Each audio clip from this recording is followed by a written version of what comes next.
Amigos, el Evangelio del próximo domingo es el texto de San Mateo capítulo 16, versículos 21 al 27, continuación del Evangelio del domingo anterior, de la confesión de Pedro que hace allá en Cesarea de Filipo, cuando confiesa a Jesús como Mesías e Hijo de Dios, y Pedro es de alguna manera beneficiado, entre comillas, cuando Jesús lo declara piedra de la iglesia, amo de llaves, con la potestad de atar y desatar. Después de esta confesión mesiánica de Pedro, Jesús anuncia a sus discípulos el destino de muerte y de resurrección que le aguarda en Jerusalén. Tenemos el primer anuncio de la cruz y de la resurrección. Y Pedro se opone abiertamente al destino doloroso y glorioso del Maestro, cuando le dice a Jesús: Señor, no lo puede permitir Dios, esto no te puede suceder. Es cuando Jesús, volviéndose, le dice: apártate de mí, Satanás. O le dice: ponte detrás de mí, Satanás, literalmente.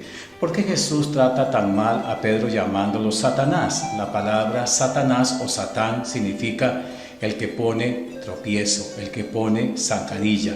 No es porque Pedro sea el diablo, ni mucho menos, ni cosa que se le parezca, sino que es una forma de decir: tú me estás poniendo tropiezos a los planes de Dios. Jesús le dice: tu modo de pensar no es el de Dios, sino el de los hombres. Pedro quiere impedir que Jesús vaya a la cruz, porque si Jesús no sube a la cruz, no se puede cumplir el plan de Dios de la redención humana. Seguidamente Jesús le dice a Pedro y a sus discípulos: el que quiera venir conmigo, que renuncie a sí mismo, cargue con su cruz y que me siga. Y el que quiera salvar su vida la perderá, pero el que pierda su vida por mí la encontrará.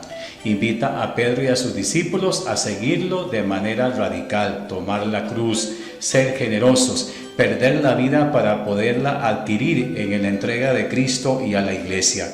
Y finalmente dice: el Hijo del Hombre ha de venir rodeado de la gloria del Padre en compañía de los ángeles. Es un anuncio de la segunda venida del Señor, en lo que llamamos, según el Nuevo Testamento, la parusía. Pero antes de que Jesús llegue a la gloria de la resurrección, era necesaria la cruz. En ese sentido, ese es el camino de Cristo y ese es el camino de los cristianos. Por eso, de seguido, Jesús, para consolar a los atribulados o despistados discípulos, se les manifiesta transfigurado en la montaña del Tabor, como lo hemos contemplado el 6 de agosto, fiesta de la transfiguración del Señor, y en el primer domingo de la Cuaresma.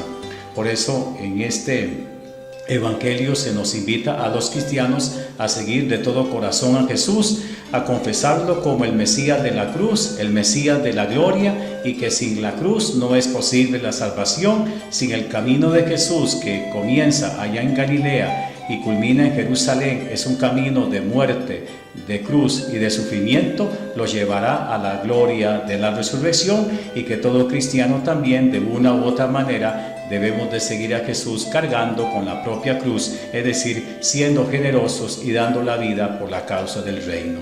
Amigos, que el Evangelio sea luz, camino, seguimiento, para hacerlo de manera adecuada, para que verdaderamente seamos los que seguimos al Mesías de la cruz, al Mesías de la resurrección. Que Dios les bendiga.